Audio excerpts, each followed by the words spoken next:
Morning. Morning. How are you, Dana? I'm good. How are you today? I am good. I am good. I got a question for you. Okay. Do do you ever do letters from the heart? Do you ever write any kind of personal letters, or when you work with new agents, do you have them do reconnect letters or anything? Well, I have them do reconnect letters, but the new agent I have on my team now is not from here. Yeah, So that makes it a little harder. right. And his Yeah, clients that we've closed since he's been on the team are getting all the stuff. So it's not. makes sense. Uh, do do you do letters from the heart? Well, I do the ones that are automatic. I've written some in the past, yes. Like I wrote one about Thanksgiving and sent it out in November a long time ago. But Thanksgiving's like my favorite holiday. It's not tied to presents, it's tied to just having good food and good family and good friends. And we always have non-family members at our table, and a lot of them are new people to the area. So to me, Nice. it's just a way of thanking people that I know are alone and making sure they're not. Right. Right. I love that. We've done that some, and the We reason I do a lot. ask is I've got, let me switch my mic. See if this works better. Can you hear me better now? Yep. Perfect.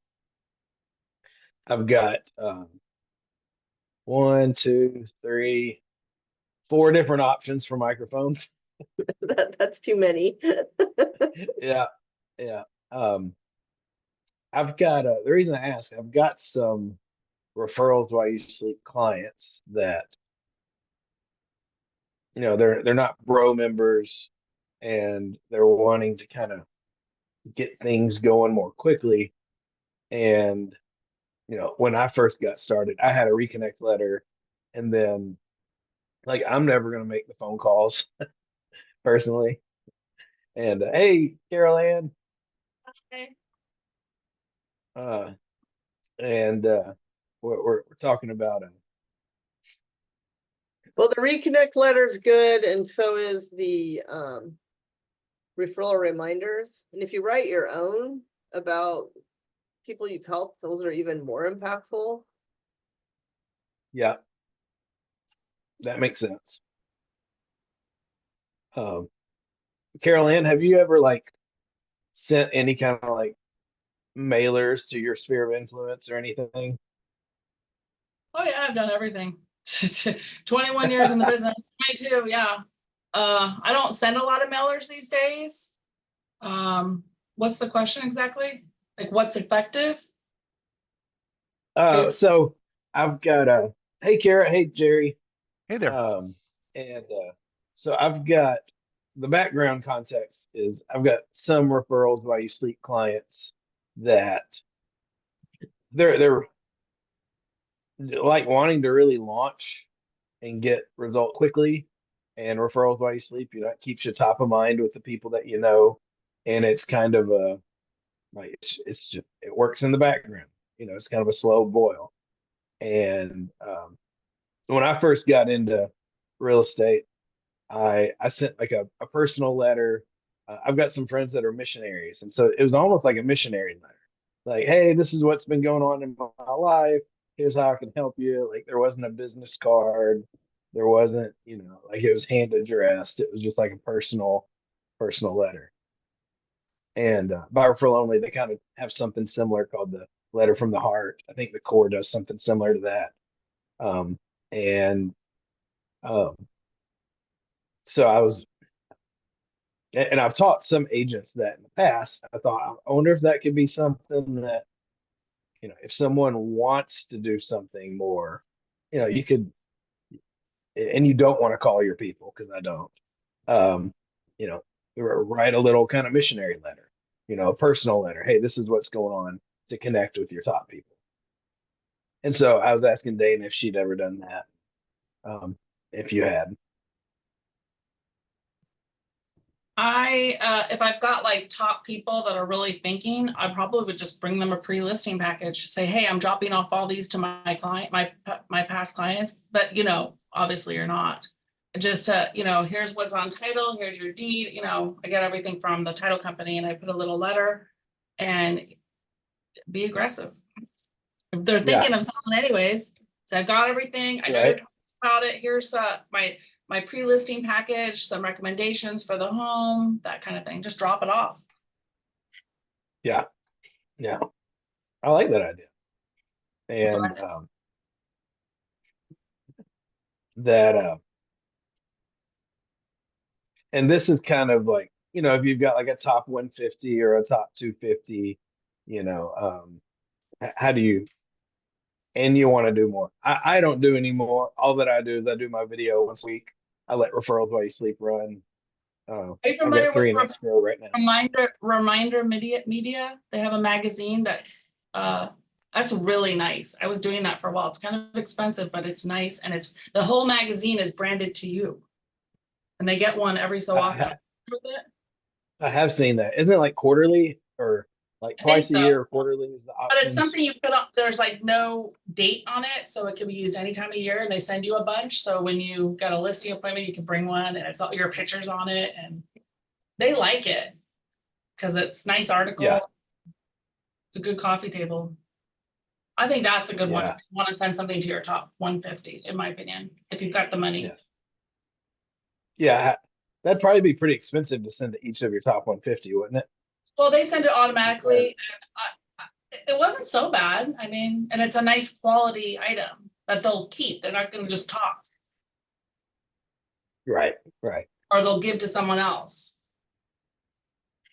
Yeah, that'll be interesting to I'm gonna look into that pricing. Yeah, contact them. I'm gonna probably sign back up with them because I did used to use them. I stopped during COVID. I don't know what happened. Yeah.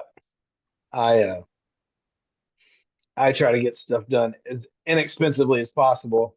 That's why I built Referrals While You Sleep. So it I can be know. done really, really inexpensive. But I hate sending people junk that they're just gonna toss, right. Well, and that's really the idea behind the personal letter is like it's a personal letter to friends. Hey, this is what's going on with me. Kind of the connection, especially with Referrals While You Sleep. They see me real estate online all the time. Now this is kind of like, hey, you're a VIP. I'm actually sending you a personal letter is the idea. Oh, it's definitely part of it. Yeah. Yeah, one of the things. Jerry, did you ever do a letter from the heart, or you've been around since 1910? Well, when we were doing that thing and we scrolled down to my birth date, it was far down, but it wasn't that far down.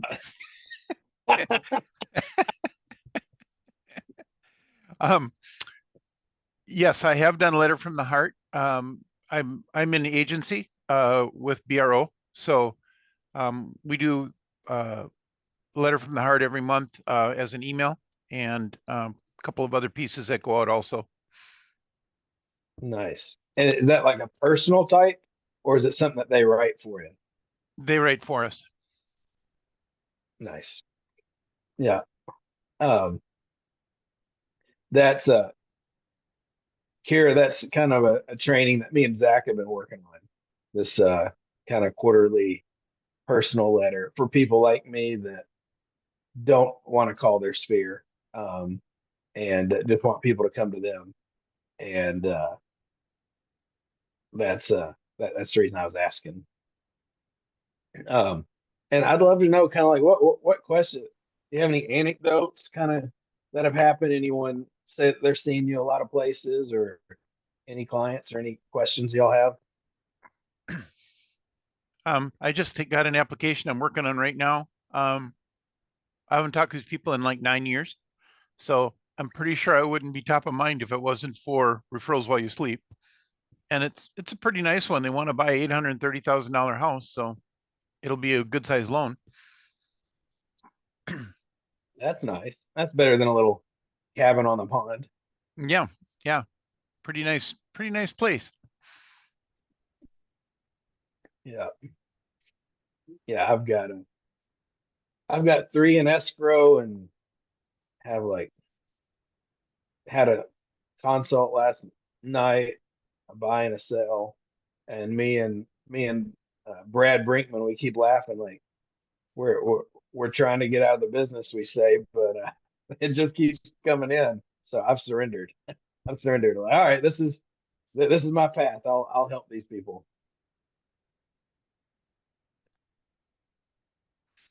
And I would love to. Oh, go ahead, Jerry. I was just thinking maybe you should have said you were going to get out of the business like 10 years ago. I think so. I think so. What, one of my other thoughts is when someone is signing up for referrals while you sleep, is I'm gonna tell them they have to schedule their first vacation. Because every time I schedule a vacation, I I get clients, and like I don't know, everyone that I talk to, it's like universal. I've got no idea how it works that way, but I'm gonna try to start just schedule a trip every 2 months. That way I'll have plenty of business. And what I'd like to do is just kind of go over. Did I go over my idea for kind of the incoming contact tracker last week? Something I've been Yes. working on. Did I go over that?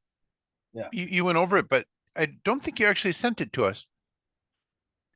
Well, I guess I should do that. Carol, this is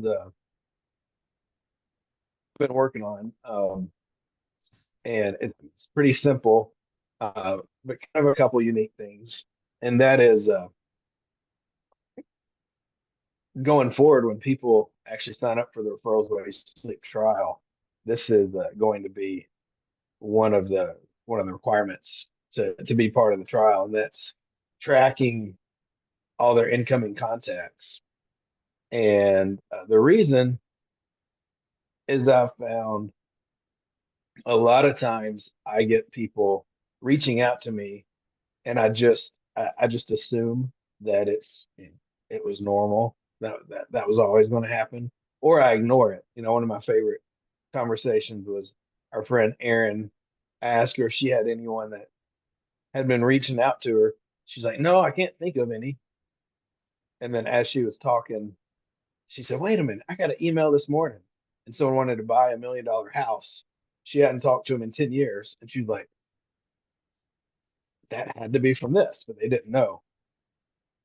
And, what I found is incoming contacts, and whether it's real estate or personal, it's how I know that it's working, because I know that it means I'm top of mind. Like, are people reaching out to me? And so I'll see if I can get my assistant to share this with you while we're still on the call. And then I've got kind of this just hot, warm tracker, just for me, like just one list of, hey, here's people that I'm working with. That have reached out to me. And the idea is if I just look at these 2 things every morning, and I know referrals while you sleep is working, I'm going to be doing okay. How do you guys track your people now? I I just read them on my calendar pages. I just use the CRM. What CRM do you use? I use Keller Williams Command. And then so if I get something from this, I'll add it as a tag. So I know. And then there's places to put notes, calls, everything. Yeah. Because it's included. Yeah, makes sense. And the biggest suggestion is that when people reach out to you, like, you're not going to know that it's coming from referrals while you sleep unless you're tracking how many deals did you do from your sphere last year and how many do you have now, or how many incoming contacts you have. Unless they say something, right? But they're not. Unless they do. I mean, I'll have, I don't know, maybe like 3 or 4 people a year say, man, I see you everywhere. But for the most part, it's kind of just subconscious, uh, that they just see me everywhere. Is that kind of your experience, Jerry and Dana? I'm not hearing the comments as much about that they see me everywhere, probably because the people that I talk to are kind of like the same ones. But you know, I'm definitely getting leads in from, like a couple of agents that I hadn't talked to in quite some time. I got a couple of those in this year. This purchase, they're in my database, and I've been touching base with them before, but um, would that be enough to trigger them to call me? I don't know for sure. Haven't been making phone calls, but they've been getting my newsletter and stuff like that. Yeah. And I have people, I've been used as an example of someone that spends a ton of money on Facebook ads, even though I don't.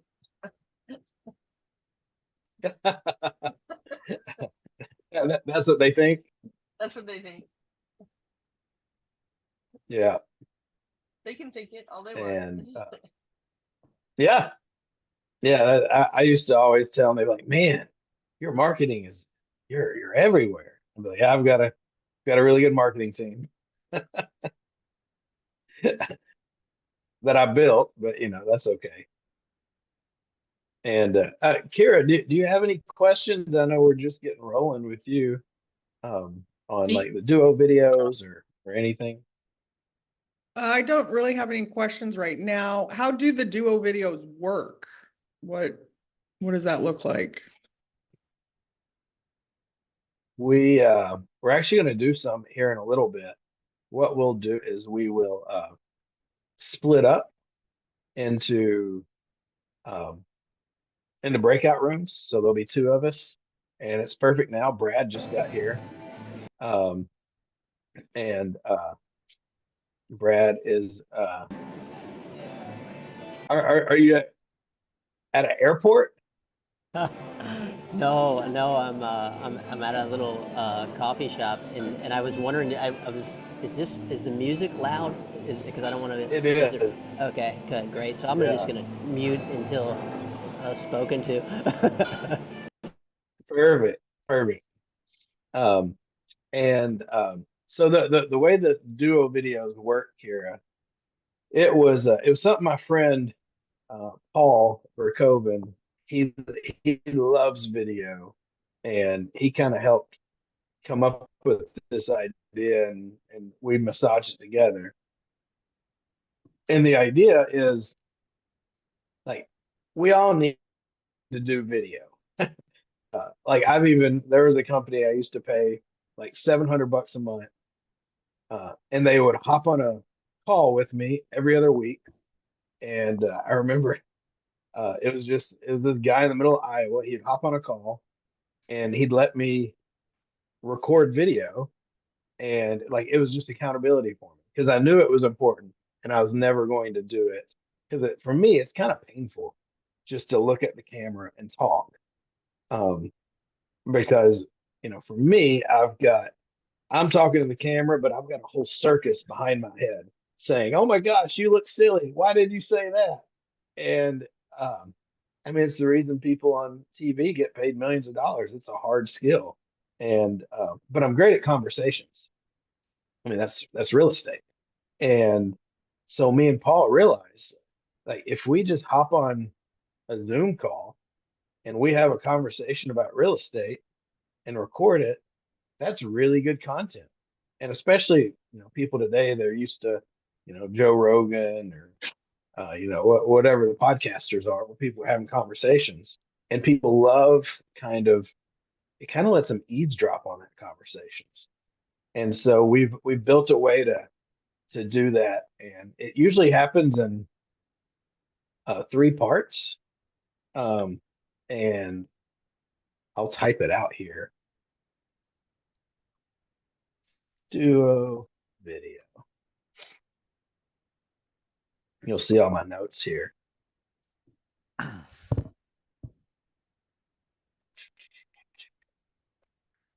So the first is drop into the conversation immediately. So if like me and you're doing it, Kira, and we are talking about um uh so let's do Mad Lib. Someone give me a topic to to talk about real estate wise. Talk about your local inventory. Okay, perfect. or So monthly stats. Kira, if me and you were doing this, I like that. We'll do inventory. Um, I would just drop, like I wouldn't introduce myself. I would say, yeah, so Kira, I was just looking at the local inventory and we've got more than we've had in a really long time in the 400,000 to 600,000 range. But above 600,000, they're flying off the shelves. And like I would just drop into the conversation immediately like that. And then the reason we do that is because who's going to see this video are people that already know us, and we just want to just hook them and drop it right in there. That's the first part. We just drop it in the conversation immediately, and we just start talking. And that's kind of like, in a lot of ways, I feel like we're kind of trying to find our trying to find a footing, and then eventually we kind of just drop into a flow where it's a really good conversation. And a lot of my favorite responses for that, um, I remember Heather, she said she would, Heather, she was a lender up in Minnesota. Uh, I don't think I've ever met anyone in real estate more nervous about video than her. Like when we would have Zoom calls, she would have like this, she would have her camera. And um, so I finally, we finally did one. And afterwards, she said, I forgot the camera was rolling. I felt like I was just having dinner with a friend over wine. And that's really what happens, where we just kind of get into a really good feeling. We have a really good conversation, and it kind of just takes off. I think of it kind of like I've never surfed successfully, but I've tried and broken a rib. My wife has surfed successfully, um, but when I've tried, like there's been a couple times where like the wave just catches the board and it just takes off. I was never able to stand up, but I felt that, and that's really what happens in this part of the conversation. It just kind of takes off, and then kind of the end. It's really like the wave slowing down.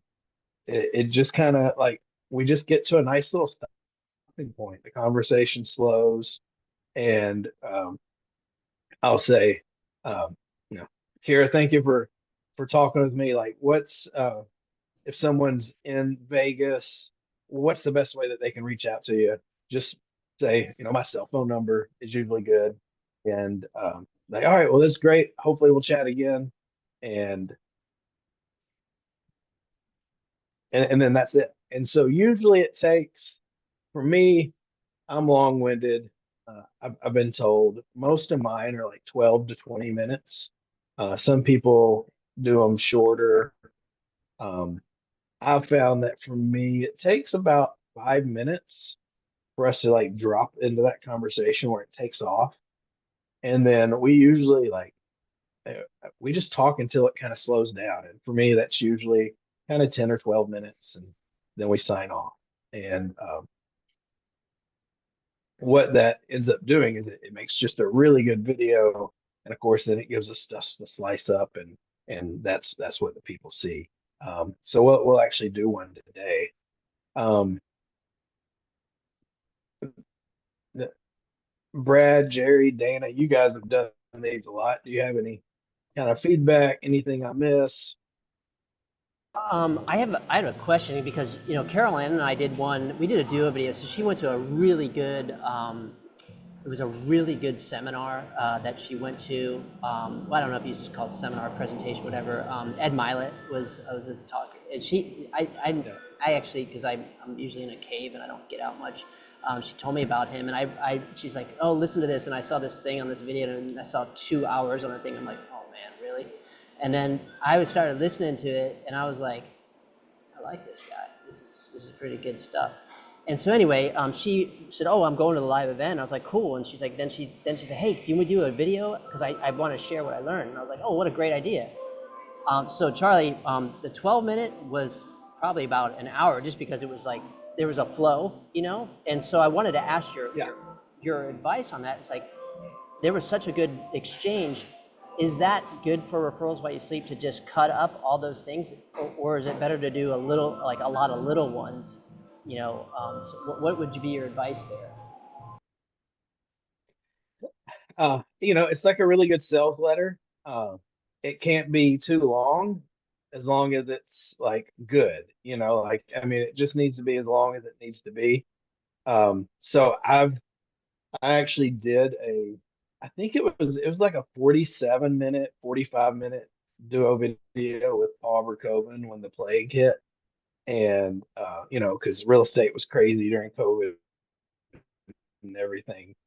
And he specifically knows that he got 3 deals out of that from people that watched all of it or were planning to, because they actually said, I started watching it and I'd save it and go back, save it and go back out.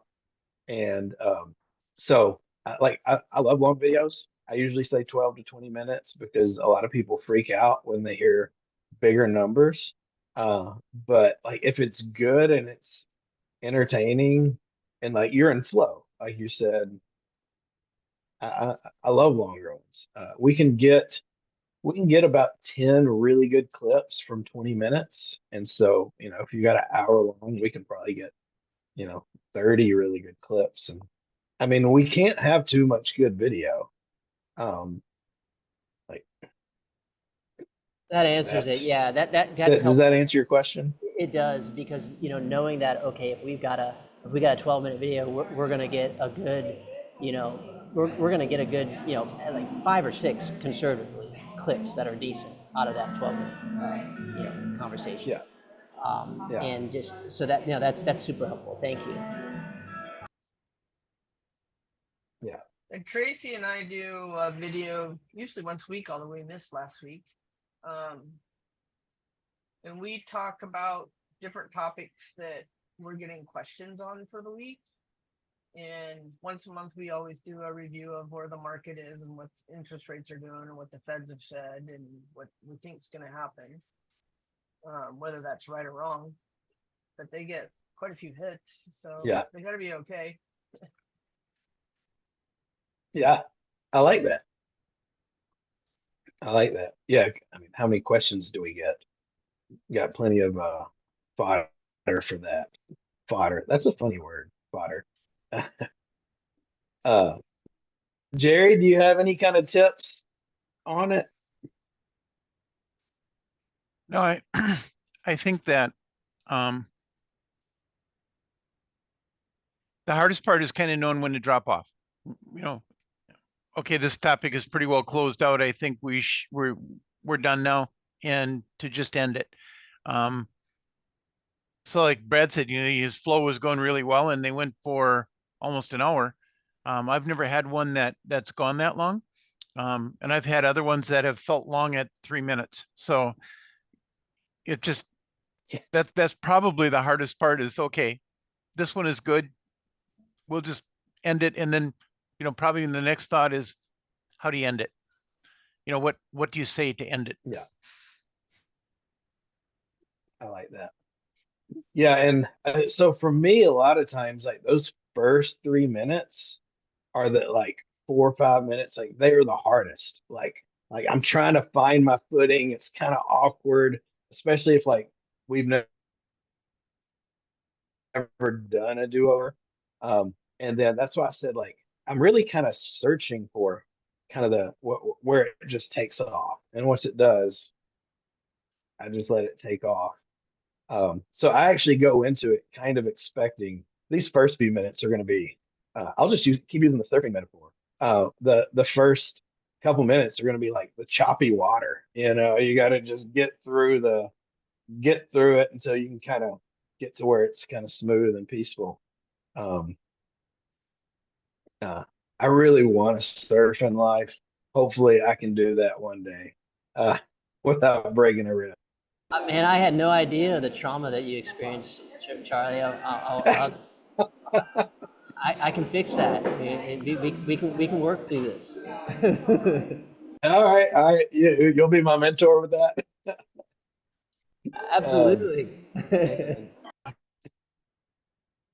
Um, and then, my favorite way to end it, I guess one thing too, like, I don't think it can be too long, because like most people aren't going to watch all of it. People that are, really, thinking about moving in the next 90 to 180 days, that they're more likely to watch more of it. Maybe even all of it, like the COVID video that I did with Paul. I mean, 3 people watched most of it. But if it gets where it's not entertaining anymore, they're going to stop, And the whole idea is it gives us a lot of content, and it's easy, and like it's just a way for us to be seen as an expert, stay top of and I'm actually working with a podcast coach, and like, there's all sorts of like advanced things that you could do. But what's unique about us in real estate is, one, we've got very high ticket sales. It's going to happen like once every 7 years on average, and they don't care about it until they care about it. So for 6.5 of those 7 years, they don't really care about it. How do we stay top of mind? And what I found is most of us are actually pretty entertaining. Our friends actually like us, and like hearing from us. And so we can have these conversations, have these little clips, and it's a lot like a billboard. They just see us subconsciously, so that when they're ready, we're still there. Yeah, what was interesting, And Charlie, what I found, so on some of the posts that were on there, and I get a like on it, and a couple of them were when we were doing our duo videos. And so Pete Middleton, one of our luxury agents here, he had put a like on it, and I was like, oh, cool, let me watch that one. And I was like, and then you were talking earlier about the background noise in our mind, and I'm like, I thought that sucked because I was the one talking, but then he liked it, and I don't know whether he just saw it and was like, oh, there's Charlie and Brad, hit a like, but it doesn't really matter. The point is, okay, cool, I'm now top of mind for him, and that you never know where that's going to go. right, yeah, that is. I actually thought this week, what's cool about what we're doing is, we've got this on average 7-year sales cycle. We're actually like leveraging that with this. Like, I'm happy if I've got clients that aren't going to move the next 5 years, because for the next 5 years, they're going to see me in a way that increases my connection, influence, and authority, so that like the longer it takes them, the more I am cemented in their mind as the only person that's shown up for the last 6 years in a non-intrusive way. Like, how cool is that? Like, 5 years from now, it's going to be even a stronger connection than it is now. And because they're going to be online. And I was thinking about that, like, because I was reading, I was thinking about the idea of, if I send an 8x8 campaign, do you guys know about the 8x8? Uh, it was in Keller Williams' Millionaire Real Estate Agent book. There was a research company that they found a neighborhood, and they asked everyone in the neighborhood who's the top real estate agent. And there was like 3 or 4 results back. Kind of no one really wanted. Then they created a fake person, sent 8 postcards over 8 weeks, and they asked him again. And the majority of the neighborhood said the fake agent was the #1 agent in the neighborhood. And all that it took was 8 mailings in 8 weeks.